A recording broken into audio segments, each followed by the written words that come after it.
That's the company motto. Do it live. Yeah. Anybody listening who doesn't know that reference, I'm imagining if you just Google "do it live," that's got to be the first result, right? Oh yeah, 100%. If it's not, then Google's lying to us because there's no chance. I'm going to do it right now. We're going to Google it right now to see what happens. Yeah. If not, Rebel Performance, we'll search it enough times to bump it up to SEO. Yep. Oh yeah, we're good. We're good. Rebel Performance is the number one if you type it in on Google's.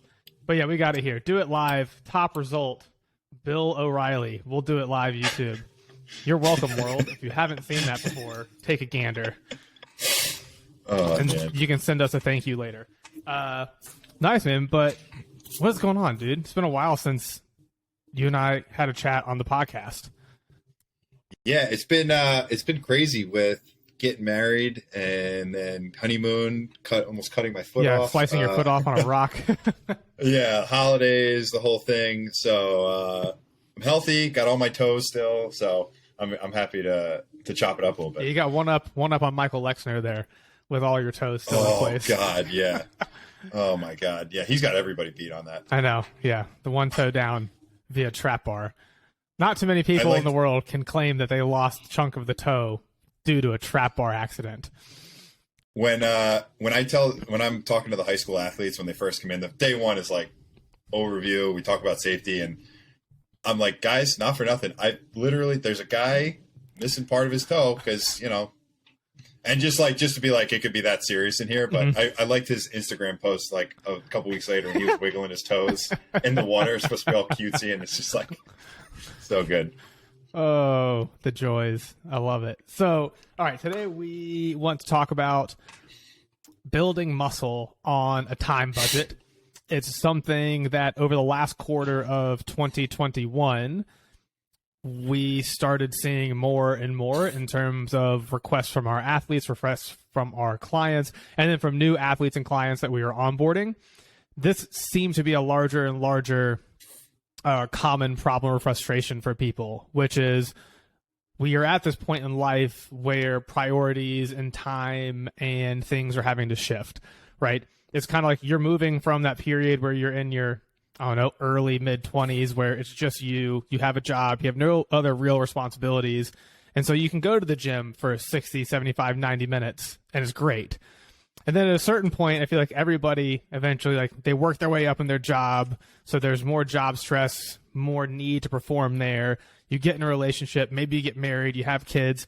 More and more factors start getting added to the plate, if you will.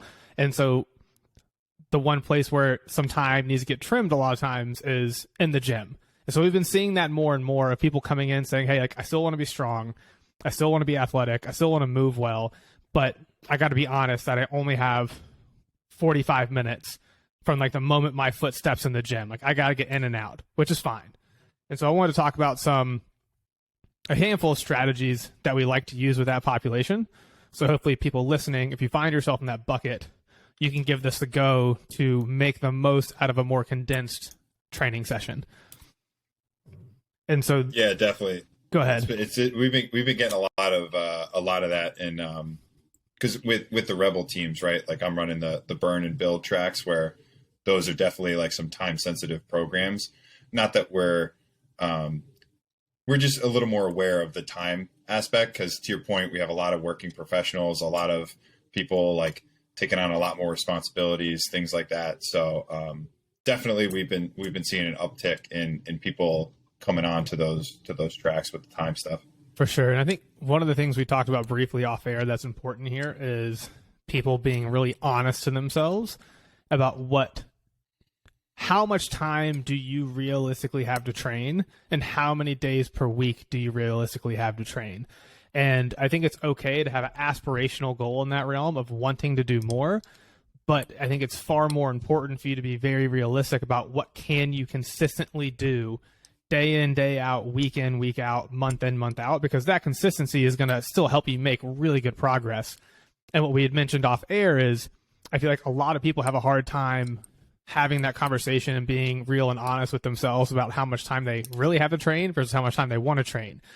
And so they get themselves into a plan, they get themselves into a program, that just isn't the right fit. 60 to 75-minute sessions, probably more times per week than they can actually get to the gym.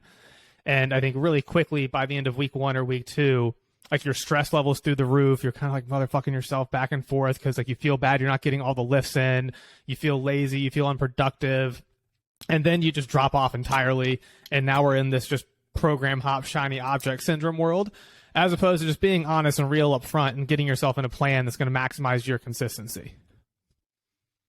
Yeah, 100%. And like one of the things when we take on new members is we talk about, like so to your point, realistically, like what can your schedule currently handle with like the days per week you can get in, but then also the time of each session. And that's, to your point, walking in the door, but then also, do you have to drive back to work? Do you have to drive to pick up your kids, shower, like, all the stuff that like, let's like really drill down and like, and figure out where you have to allot your time. And with that, if somebody gives me an answer of like, yeah, I could train like 4 to 5 days, I'll purposely try to hold them back to 4 at the beginning at least, and be like, hey, listen, if you can end up, I'll give you an optional day. This is totally optional. The main program is going to be 4 days. If you find over the first 4 to 6 weeks, you're like, I can consistently get that 5th day in, great, we'll add that. 9 times out of 10 though, with the working professionals or athletes on a time crunch that are coming into burn or build, usually the 4 days ends up being pretty good in that example anyway. It could be 2 to 3, 3 to 4, whatever it is. But to your point, less is usually more. And I'd rather have somebody chomping at the bit. I almost talk about like a dog trying to get off the leash, right? Where like you're just craving more, as opposed to you motherfuck yourself. You're like, I'm a loser. I keep missing. I constantly because I'm very much like that. 100%. As well. So I'm the same. I get totally so stressed out. Like if I'm missing sessions, yeah. I'm like having to rush out of the gym. If I start feeling super rushed, like everything else in my life immediately becomes more cluttered, more stressed, and it's just not a good situation. Yeah. So it's like, any habit change we talk about, exercise, nutritionally, work, whatever, like let's make it easy to build momentum, and then we could reassess and build on that, as opposed to like beating yourself up, which, to your point, a lot of times happens. I think the psychological component here is really important and often overlooked in terms of that feeling of you're chomping at the bit. You're the dog. He's like my dog when he goes on walks, who like is incapable of just, if he's off leash, he's great and he loves life. If he's on leash, he just like burrows and he's like, here we go. And he just pulls his ass off. And that's kind of like what we want from our clients, right? Like I would rather have a client who I'm actively having to like hit the brakes on and pull back because they feel so good, they're making so much progress, and they have so much energy and they're having fun.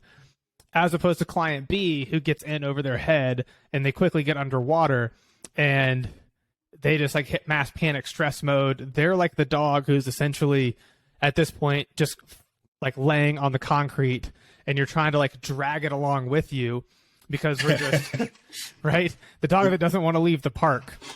And I think psychologically, just as humans, I would always rather put yourself in a position to where we're looking to add more, because anytime you start, I think, and this isn't necessarily true, but I think this is just what happens in people's minds, when we start cutting things, when we start doing less, a lot of times it's going to make people feel less worthy and less accomplished. They feel like a little bit of a failure because, oh man, I couldn't take it. I couldn't get all that in.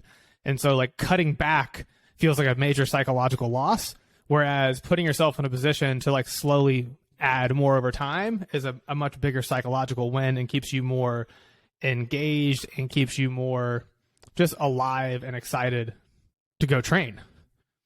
Yeah, definitely. And I think that even applies, like, I know we're talking about days per week and stuff. I think that definitely even applies to the density or how much you're doing within the training session. Like I just had a message from one of our athletes on Build, this is we're coming up on week 5 or 6, and he's training 5 or 6 days a week, but his sessions are a little shorter, got a newborn, working, stuff like that.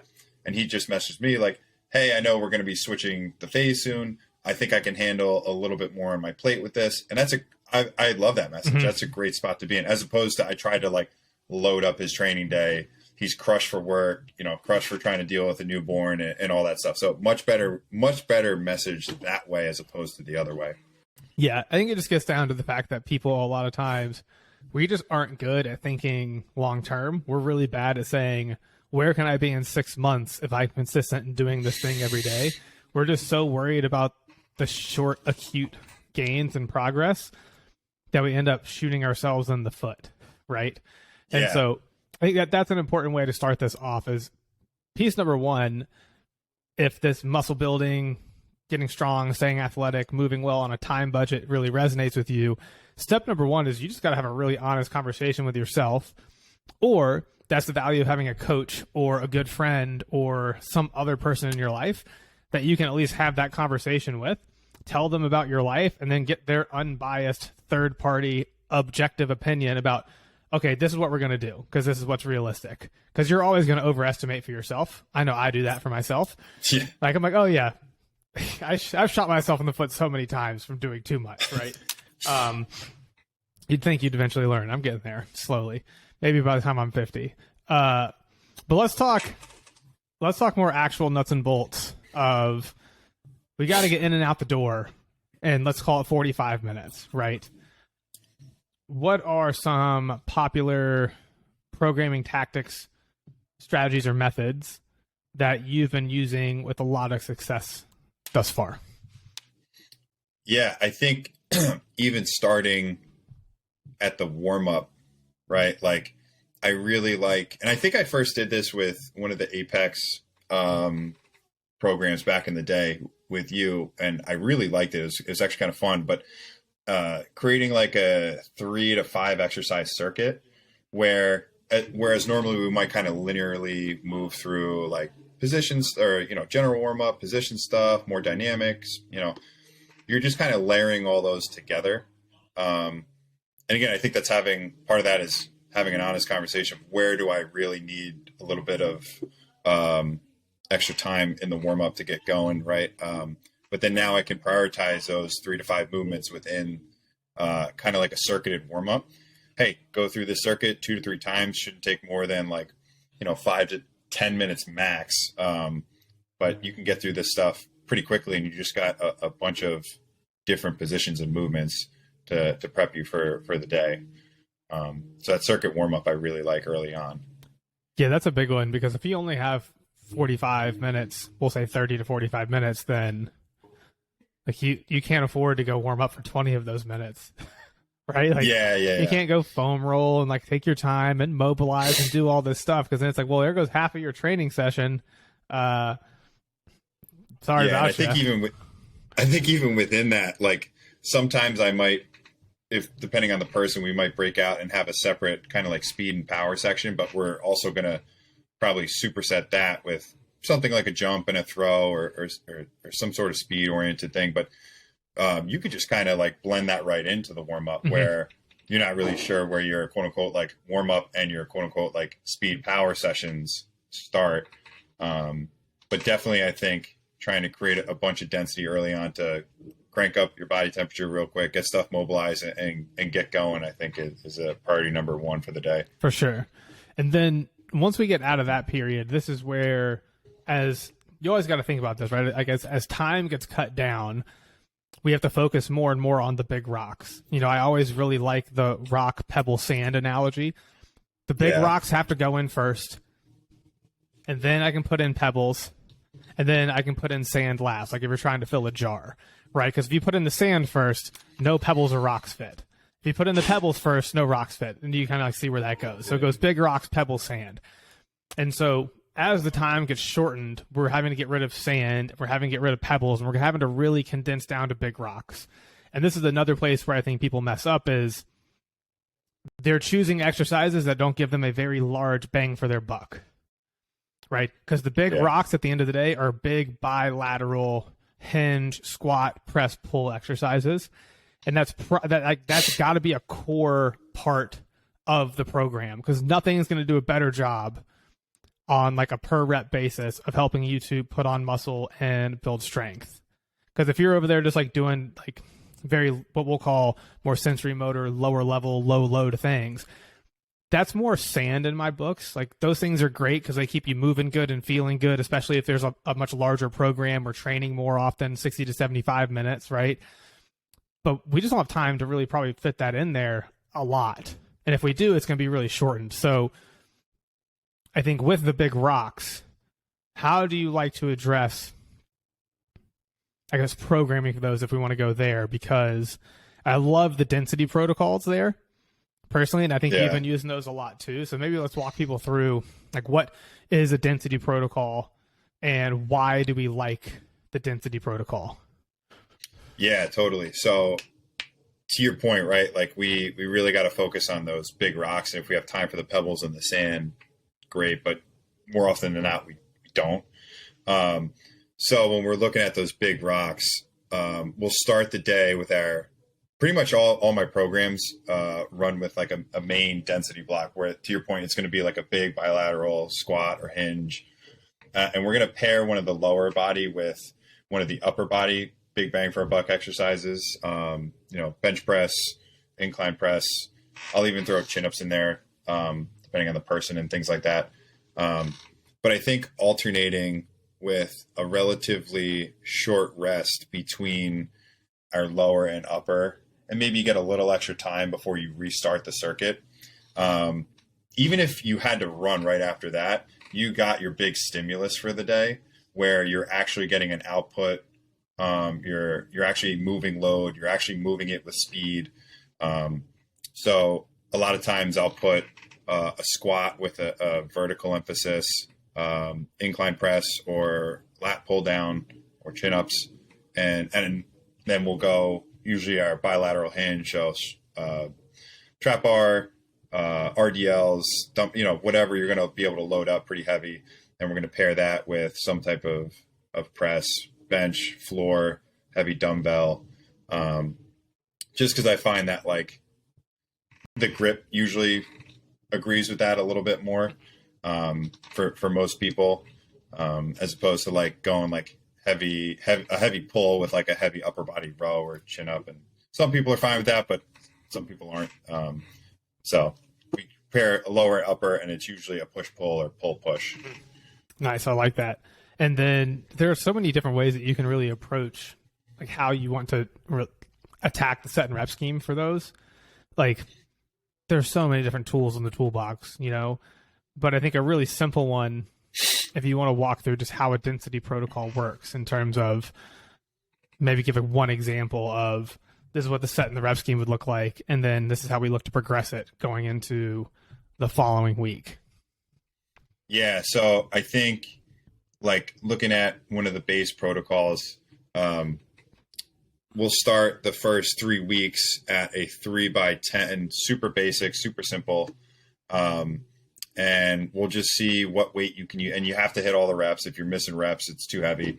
So let's just say our squat and lat pull down, for a day one. So we'll go a set of 10 on the squat, should have like week one, say you'll have 3 to 4 reps in the tank. And then we'll take you to the lat pull down after a 30-second rest. So it's a really quick rest. But now you have a little rest for your legs, and we get to challenge upper body. Mm-hmm. Hit your set of 10 on the heavy lat pull downs.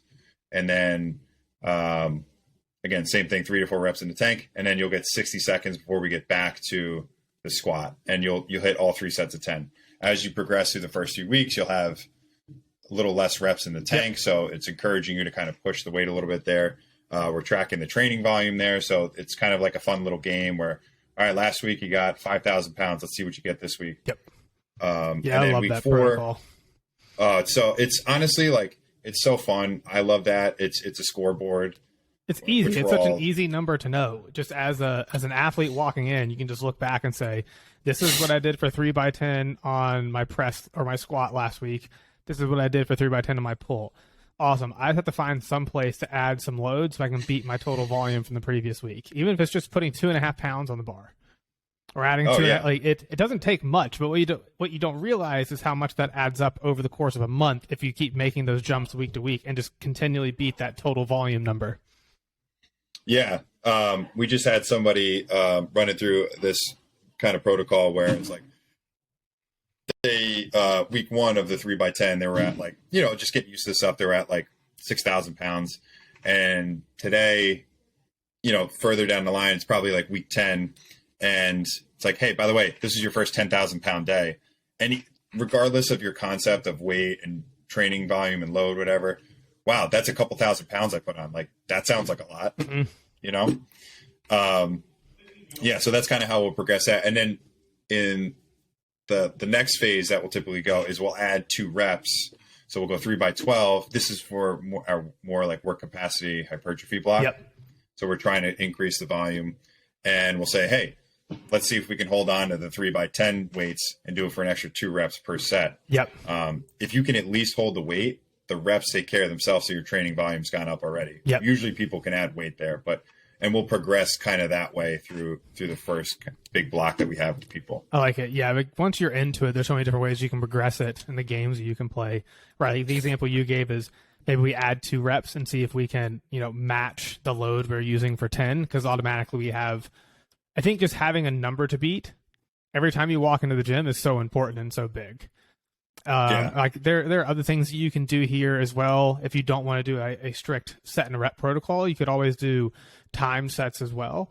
It's another way to approach this, but I like this scheme a lot personally. So in terms of the big rocks, those are the big rocks, right? And so I'm curious, how much pebble or sand are you finding that our people are able to get in after they hit that big rock density set?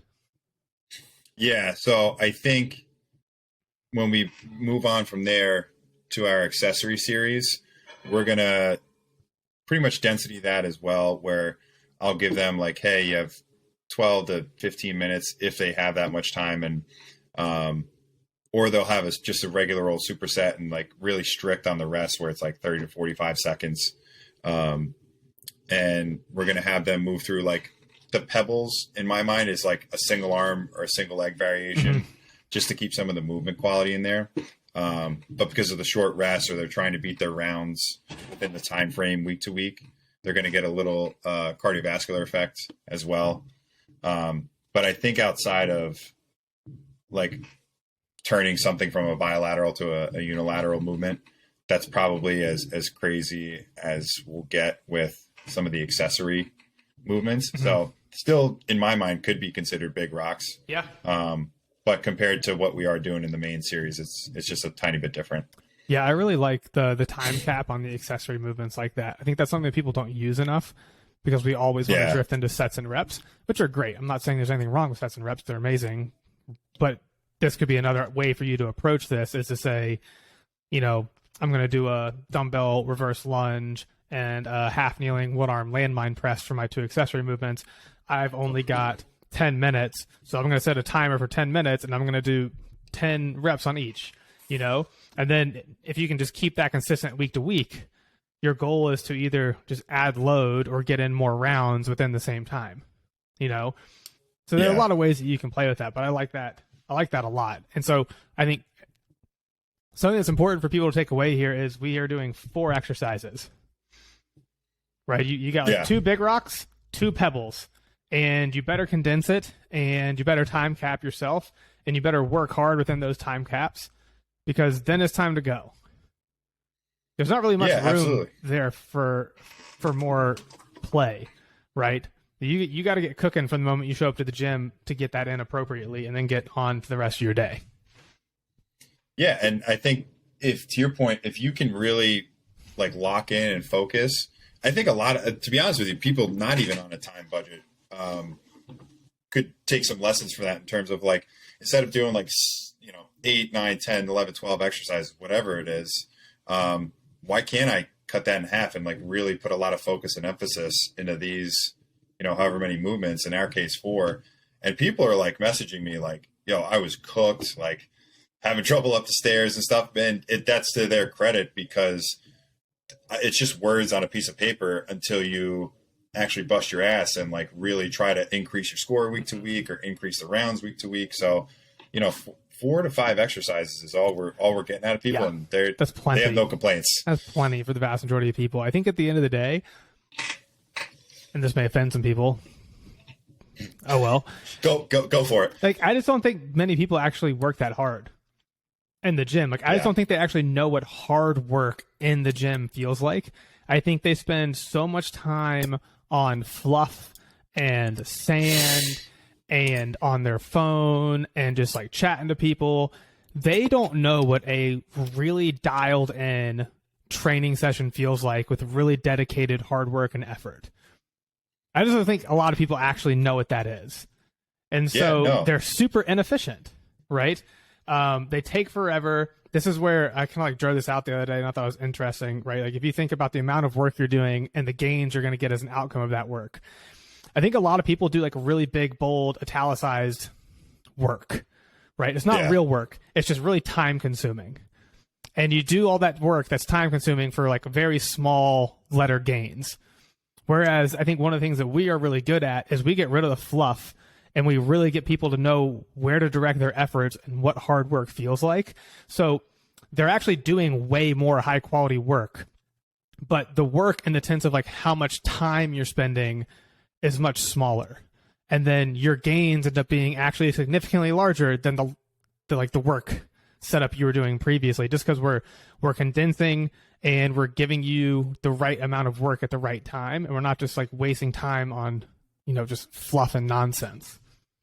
Yeah. And I think you said it before too, right? Like, when time is a huge factor in your own training or, whatever in life, but like, you need to trim the fat, and it's gotta be the big rocks, and maybe you get a couple pebbles in there because you don't have time for the fluff. Right. So for some people, a time issue is almost like a blessing.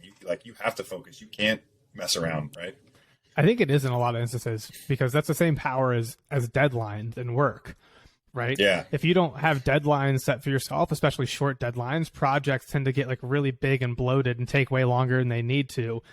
Whereas, this is Tim Ferriss 101 from way back in the day, 4-hour work week, and then everyone else. I mean, it's been talked about for a very long time, right?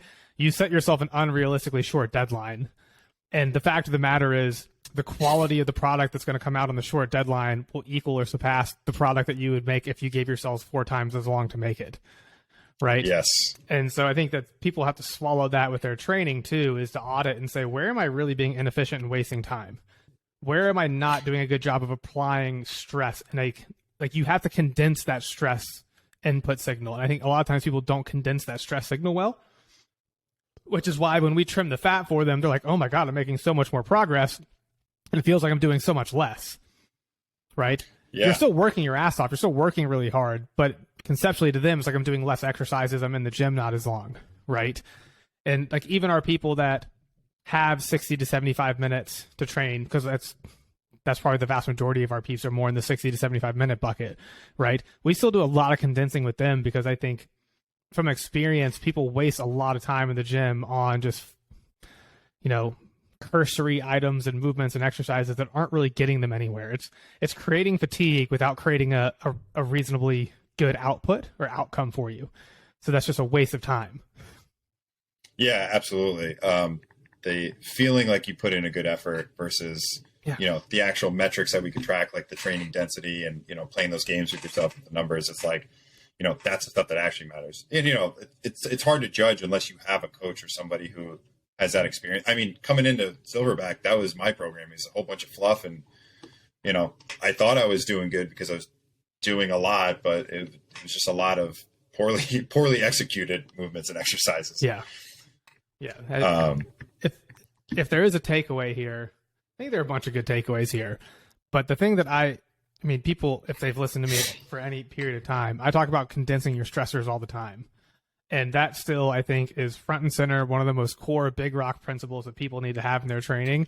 Condense stressors so that you're giving the organism enough stress to force an adaptation at this thing. If you're not doing that, you can work your ass off and you're not going to get any better, which is where a decent amount of people are stuck, unfortunately. Yeah, I agree with that big time. I think one other thing I wanted to I was thinking about it in terms of like the accessory that I really like that I first got from you from Silverback in the 4th block was the horsepower and the idea of, I still think it's really good to always have your main output kind of strength movements. personally, I kind of still like doing one output upper, one output lower, balancing that however you see fit. But then for the people who can't get into the gym for like a strict cardio day, or, you know, they like feeling that like high intensity effort or whatever it be, we like those fusion sessions where it's almost like a WOD or a Metcon or an AMRAP, where you're just cycling like 2 to 3 movements together. And it's not just a random WOD for the sake of just sweating and dying. If we look at, like, if we were doing a squat and like a bench press for our main lifts, then we could do an AMRAP of like, you know, however many calories on the Skierg, walking lunges, and push-ups, where the walking lunges and the push-ups and the Skierg, where you're getting a little more upper body, actually support your main efforts for that day. That's always a really fun one. And I remember messaging you saying, hey, I don't want to miss out on the guys doing the more hypertrophy work. And you kind of pushed me that way as a backdoor kind of way to get a little muscle building there as well. Yeah, I really like that layout. That's a really fun one. The skier thing is funny because when we were at our last training camp in Kentucky, Ryan LaCure started talking about the Skierg, and he's like, I don't know what anybody else sees when they see the Skierg, but I just see lats. He's like, I see a lat warm up. That's all I see. He's like, you reach out in front and you just like get this thing going down. He's like, it gets your lats going. Like, I don't know what else you would use this machine for. The Skierg. Oh, you mean the lat warm up machine? You mean the lat warm up machine? I love it. Yeah, but that's always a fun one. As another alternative for people with that. Nice. I like it, man. This has been really, really good. I think we had a couple of big takeaways here for people. So I think big takeaway number 1 is just being very honest with yourself and having a very real look at your calendar and your responsibilities, and acknowledging what you would want to do for training in terms of time and what you can actually do for training in terms of time. And then look to add later on. Don't get underwater too quickly. It's demoralizing. It sucks for your progress. 2, make sure that you are prioritizing the big rocks first in your training. Get those in above everything else. And then add pebbles if you have time. Thing number 3, and this I think ties into that concept as well, is make sure you're condensing your stressors, right? And if you're working hard on the big rocks like we're talking about here, that's one strategy, one way in which you can ensure you're condensing stress into what we want, right? Like the big rock movements. And then takeaway number 4 is that the Skierg is a lat warm-up machine, obviously. Did I miss anything? No, I think underline and bold the lat warm-up. No, but to your point, make sure that you're a dog trying to get off the leash. You're not drowning under your own schedule, and condensing the stressors, I think, is just that sums it up best, I think. Beautiful.